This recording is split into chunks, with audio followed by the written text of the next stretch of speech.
Welcome to Mo's Market Pulse. I'm your host, Sara Mokaram, founder of Mo Digital Solutions, where we help businesses hit their revenue goals and thrive. On this podcast, we talk with industry leaders about their business, market trends, growth strategies, and what's ahead. Today, I'm super excited to be joined by Jeffrey Osuji, co-founder and CEO of Eventnoire. Jeffrey has been recognized as a rising leader in tech and culture, and we're super excited to dive into his journey and insights on building inclusive event ecosystems. So to kick things off by getting to know you and the story behind your company, can you walk us through your personal journey, what inspired you to step into the event tech space, and ultimately co-found Eventnoire? Definitely. And thanks so much for having me on your podcast and platform, Sarah.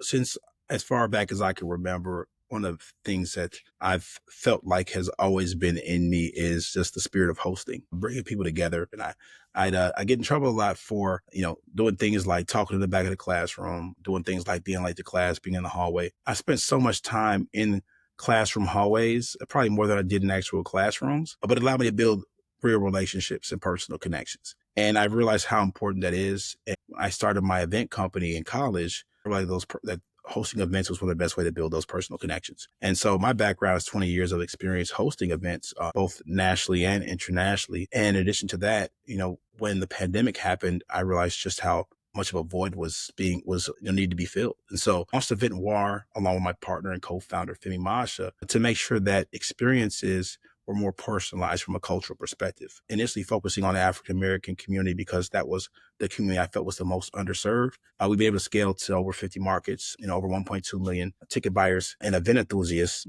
finding events on a culturally relevant platform. And so again, I've been able to just really mix my passion of building community to build a platform that is now connecting folks all over the world to experiences. But in addition to that, we've been able to help brands and organizers as well as influencers scale their business through partnerships. And for listeners who may be new to Eventnoire, could you describe the platform and the unique role it plays in today's event landscape and how it works? Definitely. So Eventnoire is a mesh of event discovery and media, right? And so we're creating content for event enthusiasts to be able to find guides for when they're traveling to different places, whether you're going to, say, a Essence Fest and you want to find different events there, or say a Culture Con or Afrotech. We release these guides to our audience and give them tips and strategies on how to really navigate leisure, right, and find different experiences. We also cover the latest and greatest on media, culture, entertainment. In addition to that, the largest portion of our platform is event discovery. We have an app that you can download to find events, again, in over 50 markets. And so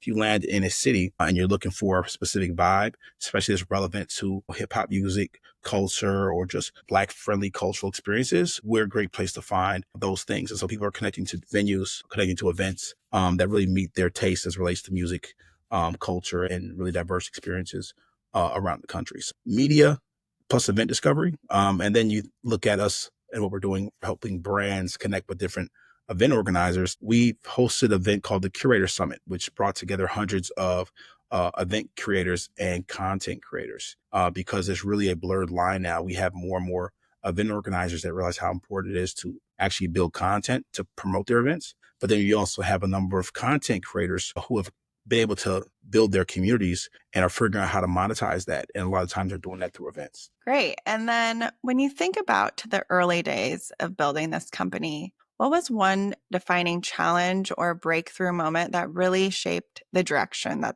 the company is at today? Great question. I would say that when the pandemic happened, I had just quit my job 3 years before, and we went to $0 in revenue from, I think we're doing about $10,000 a month at that time. And so what we did was we actually took the time to invest into relationships with our customers who are all being impacted by essentially losing the number one source of income that they really loved, which was hosting events. And we really, held these virtual discussions to better understand how they were coping with the pandemic and what their plans were as the world was coming back to normal. And so we realized how pivotal was to have a community where you can share best practices, tips, and strategies, and that there weren't too many platforms that actually allowed folks to come together in this industry to share those tips and strategies. And so we launched Eventnoire Premium just last week to bring together more event organizers. And so while it let us know that we need to build community amongst event organizers, it also gave us great insights on what event attendees are looking for as it relates to navigating events. And so there's a number of, I would say,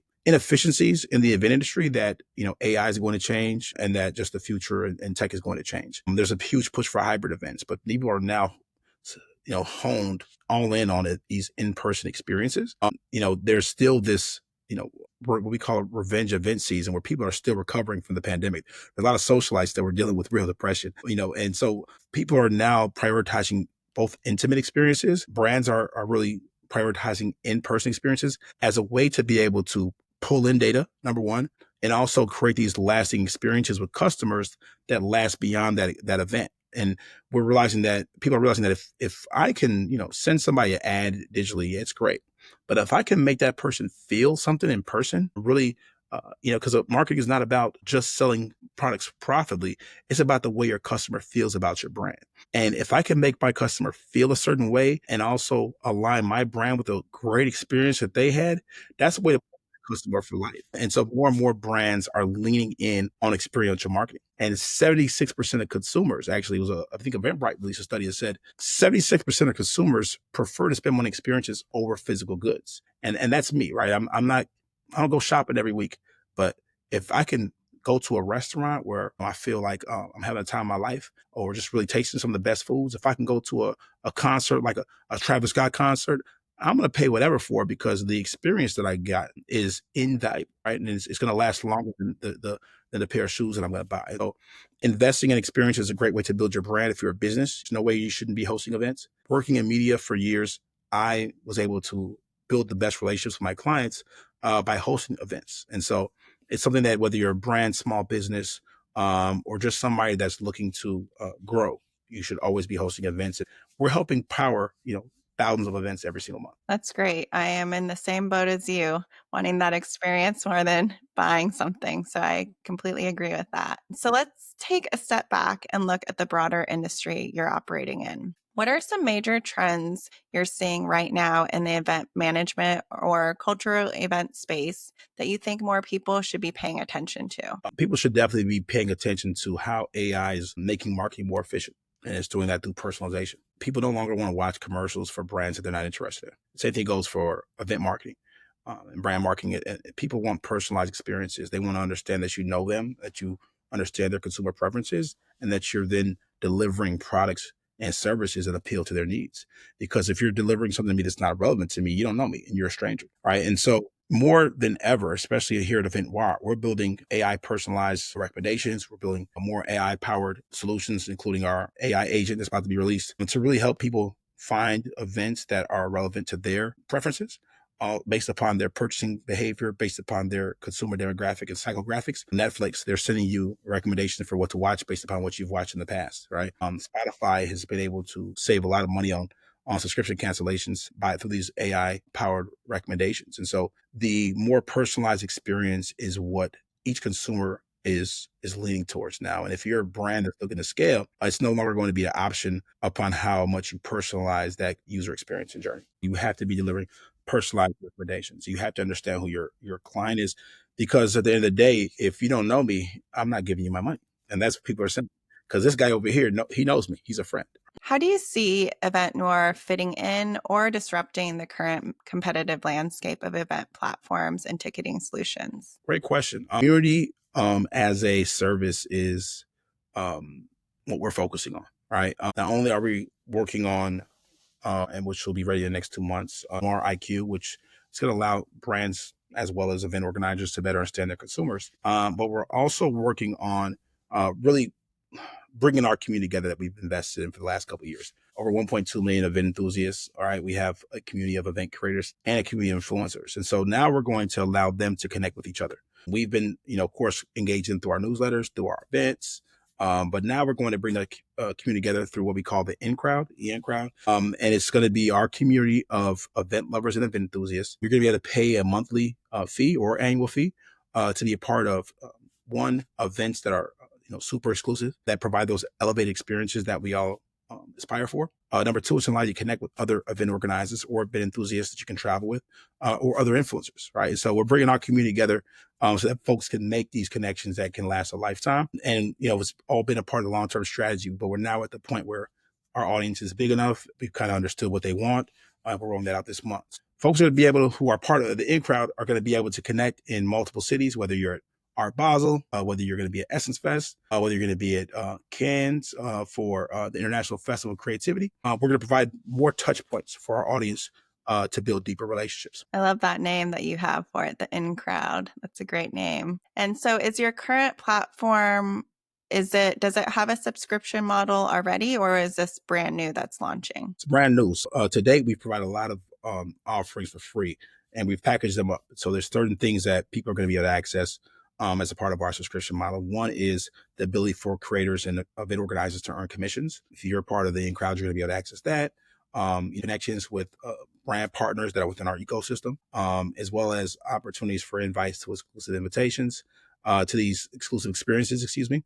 On top of that, we do have a special event coaching program for event organizers, where we not only plug them into connect with key experts in the event industry, but also plug them into resources that can help them expand nationally. Because personally, as an event organizer, I took a lot of losses, but also got a lot of wins by taking my show on the road and taking concepts that were in Chicago and really taking them to the New York, Detroit, LA. And so we've played with so many event organizers that want to scale, but don't have the tools to scale. And so we're also going to provide them a lot of tools, resources, connections, and funding through our entertainment fund to be able to help them scale. Wow, that's great. So let's shift gears here a bit and talk about growth. So you've clearly built something with momentum, and I'd love to hear more about how you're thinking strategically. What have been the most effective growth strategies for you so far?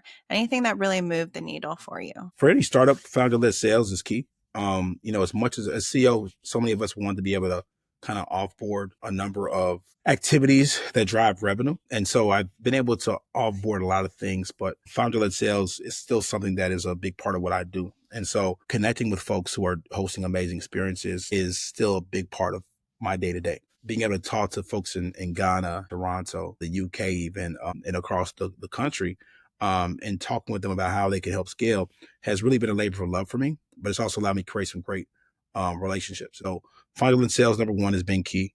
Number two, creating automations in the business that make the user experience better, but also make sure that the customer has the support that they need.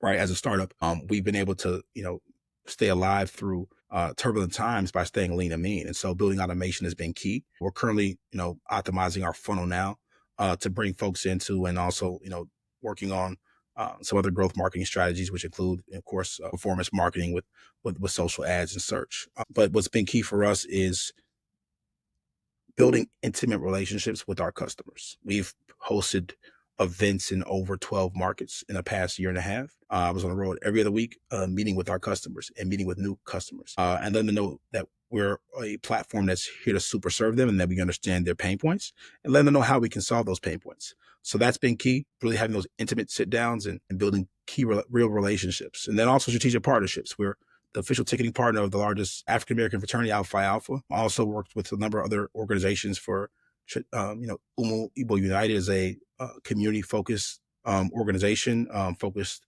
on Igbo culture, which is a tribe in Nigeria, which I happen to be a part of, right? And it's been amazing to be able to partner with UIU, whose whole mission is to preserve Igbo culture, right? And so they have, multiple chapters, LA, Dallas. And so we're part with them for their annual conference, but also to amplify their events they're doing, which are literally allowing people who are here in America and in Nigeria to really preserve their culture, learn their language of their parents. And so really digging deep into relationships has been key for us. And how do you approach those partnerships or influencer marketing or brand collaborations when it comes to reaching these new audiences? For us, it's all about creating win-wins, right? Be clear on your value add, right? A lot of people come to us for a couple of reasons. Some for our reach, some for our cultural relevance, right? Some for the relationships that we have with artists and creators, right? That they may not be able to get access to. So being upfront with what your value add is and how you can tie in to those people's long-term strategies and business is important,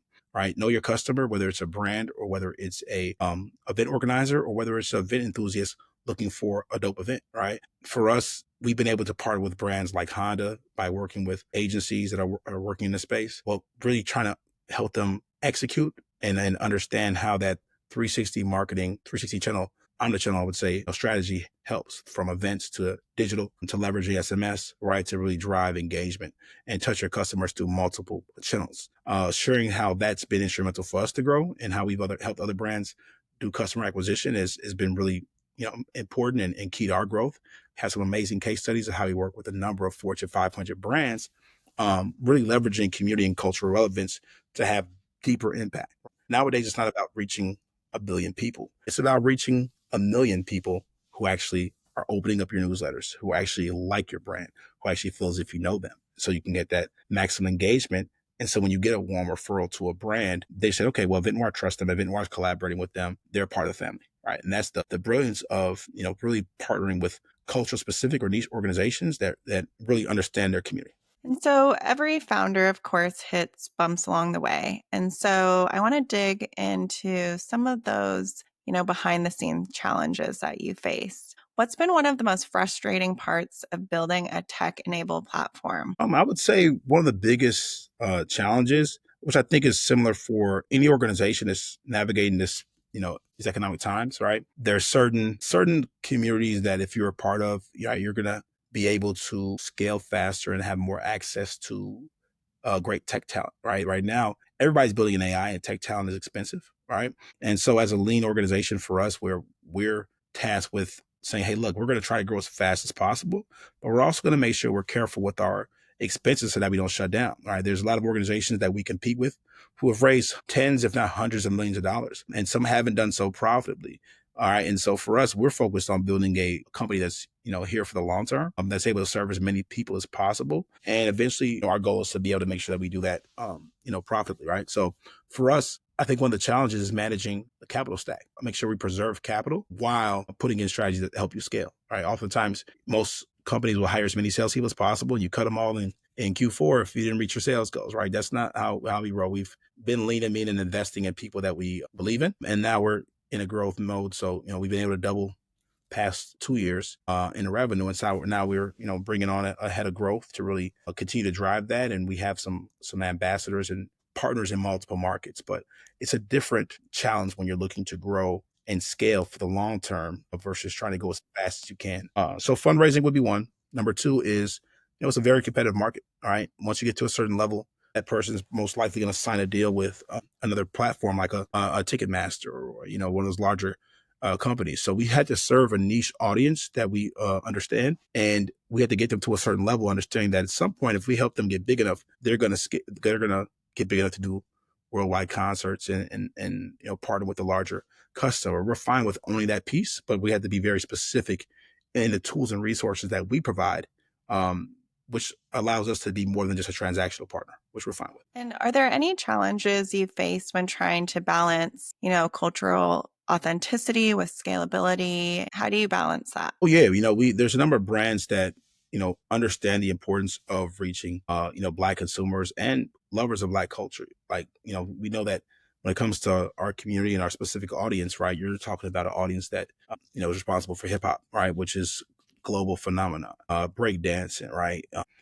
Leaders in most sports and entertainment that's out there, right? And so we're still talking to a lot of people who don't understand the audience, but they understand the influence of the audience, and they want to buy the influence without buying the authenticity and understanding how the importance of authenticity. So we have a lot of conversation with brands about, oh, that's not going to work, and we're not going to introduce you to our audience if you don't have the best intentions, or if you're not, really willing to invest in this audience. Everybody wants to, you don't get a return on investment without actually investing. Right. So I think it's important to have conversations and collaborate with people who are really on the ground, partner with influencers, DJs, event organizers who are really passionate about what they do, which is community building at scale, and then helping brands connect in a way in which they're not seen as predatory, and more so seen as partners that are helping to enhance the experience. More and more event organizers are understanding the only way to stay alive is if I'm able to get a sponsor, because there's a plethora of free experiences out here, right? A lot of people would rather go on a walk than go to the club right now. A lot of people aren't drinking as much as they used to.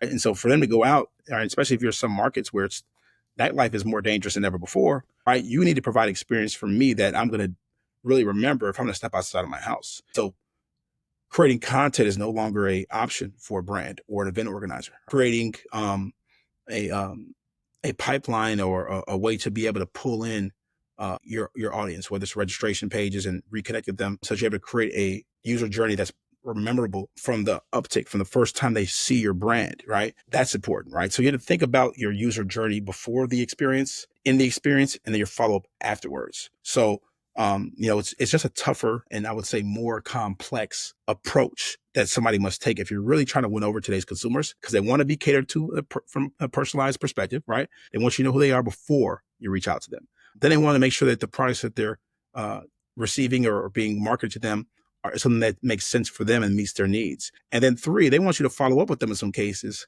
just to make sure they're okay and to thank them for the business.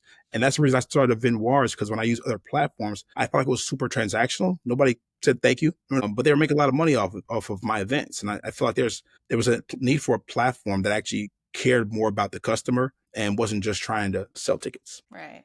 And if there's one operational or product pain point you wish you could solve today or tomorrow, what would it be? One pain point that I'd like to solve today, I would say that, and we're working on it right now, there's just too many options out there, right? And so being able to provide recommendations, again, that are not only personalized, but are also doing more aggregation, right? There's way too many ticketing platforms out there. There's way too many options and event discovery places, but also you're not just competing with the local event promoter. If you're an event organizer, you're competing with Netflix, right? You're competing with Spotify. Somebody wants to stay home and just stream, right? You're competing with Xbox, right? So being able to really serve up a plethora of options that really meet the consumer's needs, and do so in a way where they're not limited in their options, but these options make the customer understand that you get them.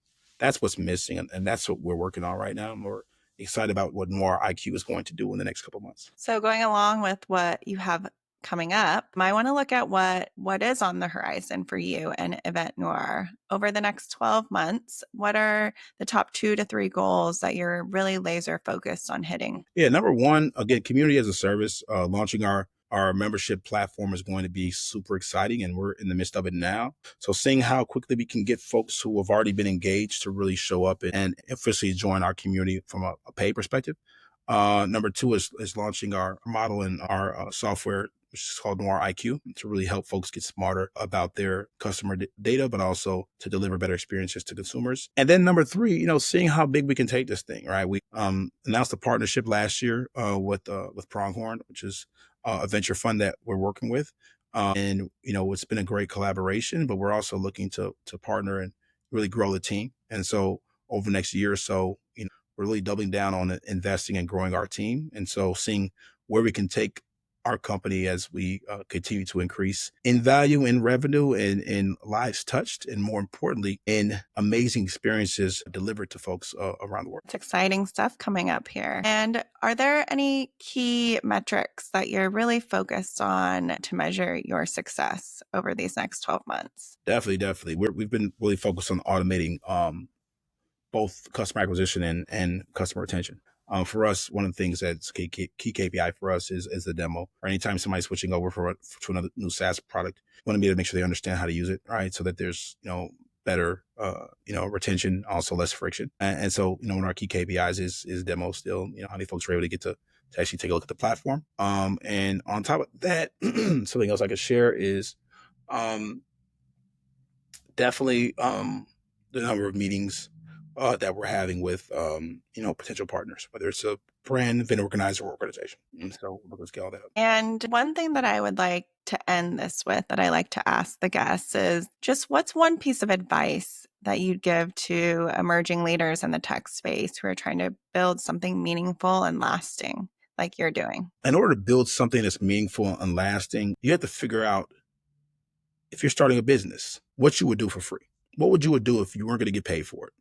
Think about that one thing. And that's what you should do for a living. Because if you're building a business or a brand, at some point you're going to be in a position where you're probably broke, where you're probably tired, where you're probably extremely irritated, where you probably are, sacrificing time with family, friends, loved ones, God, if you believe, to be able to build this thing, right? And the only way it's going to succeed is if you don't quit. In order to not quit, you have to be extremely passionate about it.